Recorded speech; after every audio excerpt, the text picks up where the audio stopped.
Wouldn't it be great if you could ask your data anything at any time? Like, how are sales this quarter? How's the new marketing campaign performing? What does the overall health of the company look like? And actually get answers right away with charts and graphics and actionable information. You can with Domo's AI and data products platform. Domo lets you channel AI and data quickly, securely, and innovatively to deliver measurable insights wherever and whenever you need them.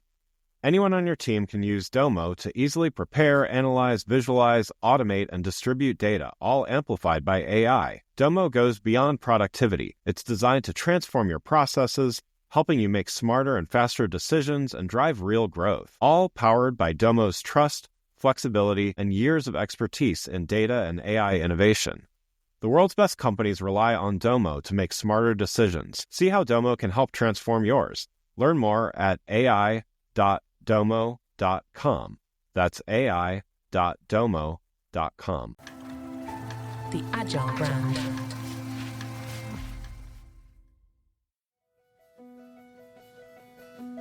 Welcome to Season 6 of the Agile brand, where we discuss marketing technology and customer experience trends, insights, and ideas with enterprise and technology platform leaders.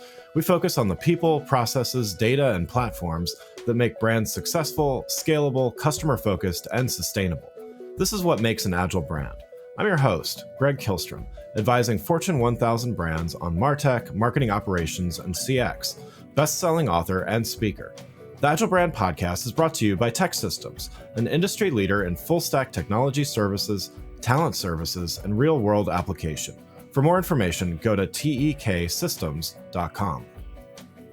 Before we get started, I wanted to let you know that my latest book, Priority is Action: 7 Principles for Better Strategies, Decisions, and Outcomes, is now available. In it, I give ideas and insights for leaders and teams that need to make meaningful progress on their priorities. After all, our priorities are what we do, not what we say we'd like to do. You can find Priority is Action on Amazon or learn more on my website, gregkihlstrom.com. Now let's get on to the show. As the retail landscape continues to evolve rapidly, staying ahead of the curve requires keen insights into the technology advancements and emerging trends with consumers and technology. Today, we're fortunate to have Laura Ritchey, CEO of Radial, to share her valuable perspectives on what retailers are changing in 2024 to remain competitive. Everything from AI to omnichannel trends to the latest in e-commerce fulfillment. Laura, welcome to the show. Hi, Greg. Thanks for having me. Yeah, well, welcome back, I should say. So, returning champion here. So looking forward to talking with you again. And for those that didn't catch the first episode you were on, do you mind providing a little background on yourself, as well as maybe a quick overview of what Radial does? Absolutely. So I actually started my career in supply chain for retail businesses. So working with brands as they grow, working on sourcing strategies, as well as fulfillment for both e-commerce and stores. Given the opportunity to join Radial, who is an e-commerce fulfillment company that has been around for over 30 years, really helping brands bring their product to consumers. And that's for emerging and scaling brands as well as enterprise brands. And we're able to support that from click to delivery. So think about, you go to the web store and you check out, you click order, and from there on, we take it and make sure that the items get put in the right packaging, it gets to the place it's supposed to be delivered, and the experience is delighting the customer, encouraging them to purchase again. So it's a lot of fun, and obviously the e-commerce journey that we have been on, particularly over the last few years, has made it even more exciting. Yeah, great. Well, yeah, so let's we're going to talk about a few things here, but let's start by talking about the impact of technology and primarily AI on e-commerce. And we were both at Shop Talk recently. Didn't get a chance to connect while we were there, but certainly saw a lot of stuff while you're at shows like that. So and just in the industry at large. So I wanted to talk about, again, AI is, everybody's talking about it. We've talked about it plenty on this show, and it's certainly taking its part in reshaping the e-commerce landscape. So I wanted to talk about, get your thoughts on, how are some of these enhancements and advancements in AI and omnichannel strategies transforming how e-commerce is done. And can you maybe share some examples of how these technologies are being implemented? Yes, I think there are the traditional ways that you would think about. So we actually partnered and did a survey with Retail Dive around kind of what's changing in 2024. And one of the things that we heard is about 59% of the retailers are already using AI for things like inventory management and forecasting and demand planning. We also see that there is a high use of chatbots, for example, in customer service. So about 57% of retailers are using chatbots or some type of automated AI to support that customer experience journey. I think what's really interesting is hearing more about the evolution of those, right? So in inventory management, AI used to really just be machine learning that was looking back 3 months, 6 months, and thinking about what the future was going to hold based on those historical trends. Now we can consume so much more data that we can be more predictive down to this specific promotion drove this type of behavior and modeled forward what does that look like. So I think those advancements will continue to allow us to get a little bit better, because if we can better forecast consumer demand, that takes us all the way back into the supply chain where we're deciding what products to offer and what customers will want and how we get those sourced into them on time.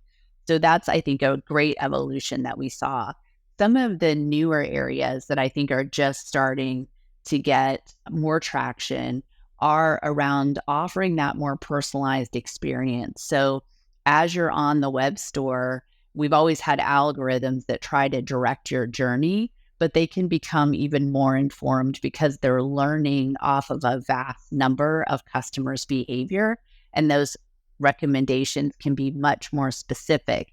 It used to be when I worked at a brand, we would say, if you bought this item, you would also buy this item. That was because we knew that those things typically sold together in our web store and our customer. Well, now we know our customers better, so we can actually say this item could be adjacent for you as well.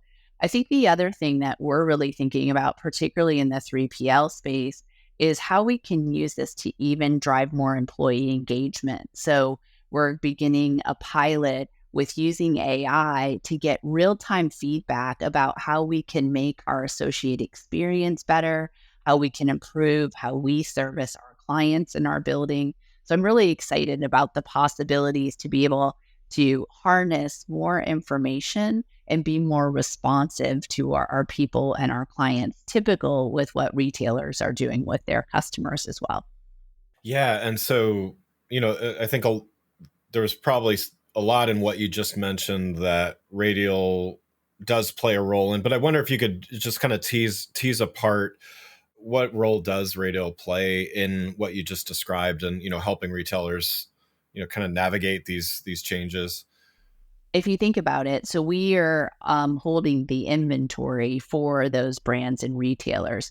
So it's important for us to know the forecasted sales that will be coming so that we can have the right number of staff and automation to be able to service that demand. So in the inventory area, that's particularly important because we have inventory and because we have a large number of clients. We have actual insights from that data to say, here is what's happening with your inventory as a whole. Here's where we're seeing opportunities where maybe you depleted faster and you want to get back in stock, or you potentially have excess stock and you need to move through that. So turning that data and that AI into insights is something that Radial has become a big player in. As we think about then how that translates into how we manage our staff, we're offering a delivery promise to those customers when they're clicking on order with our brands and retailers. So it's really important that we have the right amount of labor, we have the right automation, and that we're linking that to that promise date that has been made to that customer to make sure that we're successful. We also provide a variety of shipping options through various transportation providers. And so even using AI tools to navigate that journey is something that we're able to provide to our customers. Yeah, and I want to get to that piece as well, the both fulfillment and third party logistics as well. And so, some of this is, I know you touched on as well, but what are you seeing there? We kind of started talking about a little more from the customer standpoint and the buying journey, but what are you seeing on the fulfillment and third party logistics that retailers should be keeping in mind? And how do you see these trends changing the way that retailers even operate? We talked a little bit about what we heard at Shop Talk, and I think there was a lot of focus on personalizing that customer experience journey. So I alluded to earlier, it's important to be able to allow the customer to experience the shopping journey how they would like to. So that's going to be I'm doing an e-commerce purchase. I'm going to be on the website. I want to navigate through that website the way that I want, but I want to be able to have options around sustainability of packaging. Maybe I would wait a little bit longer to get my order because it's sustainable. And how do I think about giving myself those, or our customers those options to be able to choose from? That's sort of the opposite, right, of how you would think about a typical 3PL, where we would want to have more standardization in that customer experience, because that's kind of how the system has been architected. So what Radial has really been focused on is how you provide these personalized experiences that allow the brand to express themselves, delight the customer when received, and all be seamlessly operated by an efficient 3PL. That's really kind of this click to delivery that we've been speaking about, where we make a seamless process that is offering a personalized experience in a way that is predictable and sustainable. Wouldn't it be great if you could ask your data anything at any time? Like, how are sales this quarter? How's the new marketing campaign performing? What does the overall health of the company look like? And actually get answers right away with charts and graphics and actionable information. You can with Domo's AI and data products platform. Domo lets you channel AI and data quickly, securely, and innovatively to deliver measurable insights wherever and whenever you need them. Anyone on your team can use Domo to easily prepare, analyze, visualize, automate, and distribute data, all amplified by AI. Domo goes beyond productivity. It's designed to transform your processes, helping you make smarter and faster decisions and drive real growth, all powered by Domo's trust, flexibility, and years of expertise in data and AI innovation. The world's best companies rely on Domo to make smarter decisions. See how Domo can help transform yours. Learn more at ai.domo.com. That's ai.domo.com. So, having worked with a lot of retailers, I'm sure you've seen, there's your side of things, and then there's the internal operational part as well. So I'm sure you've seen this done a number of different ways. I wonder if you could shed some light on, what have you seen that either common hurdles to adoption, or maybe even just best practices on, how do retailers best adapt to, some of these things that you're talking about, and, what do they need to be thinking about internally? I think it is really starting with what is that customer experience. So I actually heard someone speak at Shop Talk about the endless aisle and how we used to think that having many products and more products was the way to go. So I think it starts with the product assortment. So from a retailer perspective, what is the key amount of products that you need to have in your assortment? What type of breadth and depth do you want in those products? So do you want to offer hundreds of products and only have, 10 of each, and so that you're able to sell in that way? Or do you want to have 10 products and sell thousands of each? So it really, for us, starts with understanding the brand positioning and how they're thinking about their product assortment. Because as you can imagine, what happens is that multiplies then into inventory needs. So if you're going to have 10 products and you want to sell thousands, well, maybe then you need tens of thousands to make sure that you have enough. If you're going to have thousands of SKUs and you're only going to have 10 of each, that's a much more complicated solution in terms of logistics, just because of the physical capabilities that you need to make that happen. And then you think about price points and what drives consumer behavior, and how do you stay in stock, particularly if there's fast movers. So this is really what Radial does from a tailoring of a solutions perspective, is understand what's important for this brand expression, whether that's going to be the amount of products, as I was just speaking about, whether it's the packaging and the unboxing experience, and how do you make sure that you're setting up your services to be able to deliver that experience? Because ultimately, it's all seamless. Perhaps you've talked to people before who maybe aren't in supply chain or don't do logistics, and they really don't understand the complexity and the steps that it takes to get the item that they've ordered to actually show up on their doorstep if that's where they've asked for it. And so that's really what we do is simplify that complexity, even for our brand partners, to make sure that we can deliver on that promise. Yeah, definitely. I mean, there's definitely that a lot of talk about this. A common theme is just that the rising expectation of, first it was one or two companies allowed next day delivery. Now it's, the bar keeps getting raised and raised and raised. So to your point, I think consumers, and, rightfully so, consumers they shouldn't have to think about how the things get delivered, but it is incumbent on the brands to be able to adapt and deliver.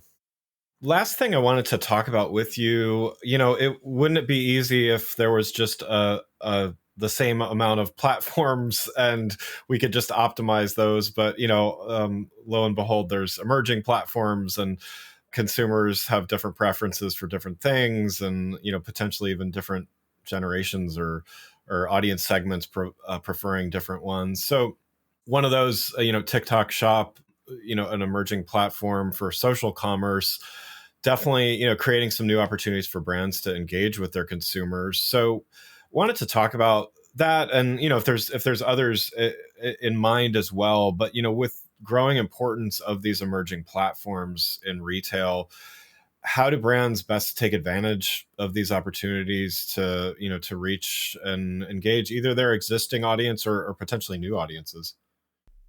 I think it is something you really have to think about, right? So we often start with, is the purpose to raise brand awareness and engage with consumers, or is the purpose to engage in commerce? You have likely seen that the reaction to many TikTok users has not been favorable about the introduction of TikTok Shop. And that is kind of their complaint, is that I went here for an experience, and maybe it was entertainment, maybe it was to hear a certain topic, and now I feel like I'm being sold to, and that's not really what I was looking for. So as a brand, I think it's important that we have to define, or they have to define, what that really means and looks like to them. If you recall, it was probably 18 months ago, we were all building out virtual reality worlds Right. where people were going to shop and it was going to be like the store. And then we got a lot of feedback that didn't really resonate with people, right? So that Right. kind of went to the wayside. So it's really important to decide what the purpose is of the platform. And if you decide that it's both, if it is both thinking about a social experience or an entertainment experience to drive brand loyalty, how do you make the commerce experience think of optional, right? Like I get to consume that. I was recently on an airplane where they try to get you to get their credit card. And Yeah. I thought, I'm being sold to, and I don't want this, and I can't get out of it. So that optionality to say I opt out is really important for people. Yeah, I think that's a really interesting. Yeah, and yes, I think I've been on that flight as well. So, yeah, it's a captive audience, I guess you could call it. But yeah, it's an interesting point you bring up, though, because there is this continual kind of migration from one platform to another, and it's not primarily consumers migrating from one platform to another to buy stuff. It's for other reasons, and those platforms will get kind of e-commerceified, if that's a word or whatever. But for those that are integrating social commerce and effectively, or have an audience that they believe they can effectively reach, are there any insights or best practices that you've seen that do work? I mean, I think definitely optionality is that's a great point. But for those that when they are reaching their audience or potentially reaching their audience, what have you seen that works well? I think there's really kind of two things. So one, I think that you providing that optionality, like I said, but it's also about making sure that you're set up for success. So one of the big challenges we see a la pickle sweatshirt is somebody has a great social presence, has a viral moment, and then they don't have the back end to be able to support that. So from our perspective, as a third-party logistics provider, Radial is always counseling people to make sure that you have thought about what happens if your demand is to spike up, so that you could really be available to make that happen. The other element of social commerce, which I don't think we talk about that much, is the reason that a lot of people are engaging in social commerce as part of their shopping experience is because they want to know how other people experience the product. So the genesis of this, right, was allowing reviews to be available and to get stars in terms of ratings so that customers could have a more informed buying journey. Like, if you know that you really want to get this pair of pants and 10,000 other people know that they run big so you could size down, how awesome that they could tell you that. And then you can have a better buying experience. The retailer has a better experience because they're not going to have a potential return coming back. So a lot of this is really about informed engagement with the brand and a more productive shopping experience for both the customer and the brand to drive customer loyalty. So I don't think we can lose that element of making sure that social commerce is still providing that feedback, which is what it seems consumers are craving. Yeah, I love that. Well, Laura, thanks so much for joining the show. One last question before we wrap up, though. You've given a lot of great advice and insights already. So, maybe even just building on one of the points you already made, what advice would you have for retailers that are, as they all are, trying to stay competitive in a rapidly evolving landscape? Are there any either technologies, trends, anything that you recommend they be preparing for now? Well, first, Greg, thank you for having me back again. It's always great to have these conversations with you. Yeah, I of think course. that it's going to really be about frictionless, transparent, and personalized experiences. So technologies that enable you to take steps out of the shopping process or the buying process that allows the customer to be more informed about what's happening. So how does that look like? Well, how do you receive updates? How do you know where things are? And then how do I feel like you're not just doing that for everyone, but it's for me? So think about if you get a note that says, Greg wanted to update you that there was a snowstorm in the Northeast, and so your things will be coming a day late so that we keep everyone safe. Then any angst that you might have had about receiving it a day late is effectively diffused because they just told you what's happening and why. And that's really what customers want to know. So I think technology, tools, teams that follow up and provide that information is really what differentiates the brands who will be winning. Yeah, that's great. Well, again, I'd like to thank Laura Ritchey, CEO of Radial, for joining the show and for sharing her insights.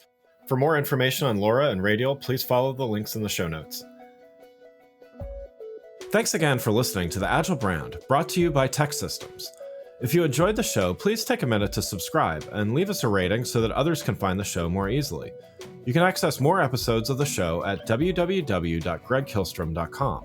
That's GregKihlstrom.com. While you're there, check out my series of best-selling Agile Brand guides covering a wide variety of marketing technology topics, or you can search for Greg Kihlstrom on Amazon. The Agile Brand is produced by Missing Link, a Latina-owned, strategy-driven, creatively fueled production co-op. From ideation to creation, they craft human connections through intelligent, engaging, and informative content. Until next time, stay agile. The Agile brand.